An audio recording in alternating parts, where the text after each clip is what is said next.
केकरा बगिया बोवा में फुलावा, केकरा बगिया करामी के होसा, केकरा बगिया बोवा में झुरावा, हम करब करमा के हो बारात।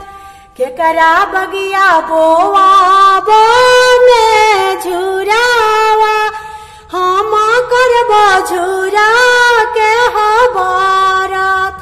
पापा बगिया बोवा में फुलावा, चाचा बगिया करामी के हो साग, चाचा बगिया करामी के हो साग।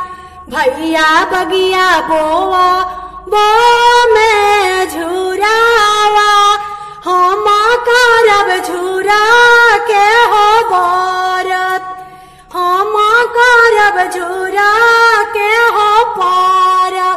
के लई है फूलावा से पतिया, के लई है करामी के हो सक, के लई है झूरा वा के गछिया।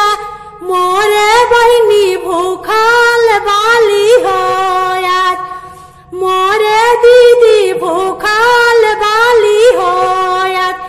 पापा लई है फूलावा से पतिया, चाचा लई है करामी के हो सक। भैया लई है झूरा वा के डढ़िया, मोरे बहनी भूखल बाली हो यार, मोरे दीदी भूखली झूरा बारत, मोरे बहनी भूखली झूरा बारत, मोरे दीदी भूखली झूरा बारत।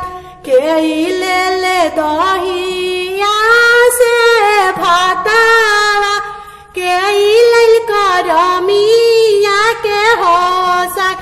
आमा लैली दहिया से भातावा, भाभी लैली करमिया के हो सक, भाभी लैली करमिया के हो सक।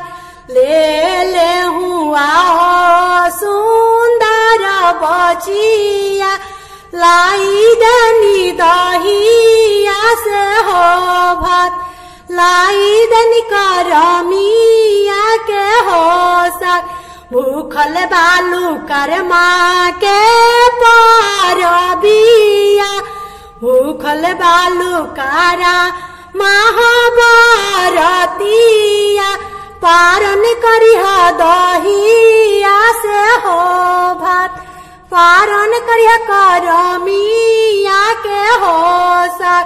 जुगे जुगे जिया आमा बालू, जुगे जुगे जिया आमा तोहर बाला कावा, औरी जिया भैया हो हमार, औरी जिया भैया हो हमार।